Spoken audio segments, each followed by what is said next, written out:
Transport Minister. Today we launched something, and my Honorable Chief Minister Dr. Pramod Sawant launched the smart card, wherein people will be able to travel in entire Goa on the Kadamba buses with a card which you have to just swipe in the bus, which is the case in foreign countries, which is the case perhaps in some other states. We are also reaching that situation where there is more and more digitization for the common man. पैसे घेवन भोंवपाची गरज ना. परत कंडक्टरूय चड मागीर ते pilferage जातली, कितले पैसे बॉल्सान तेजे सापडटा, चेकिंग करपा वचपा जाय. You just load your card, you can load it online also, you can get it online also, and then you go and swipe your card, you can travel.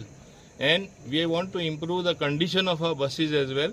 We have regard for environment, that's why we have electrical buses, and today I think we have taken a bigger leap than what some expected.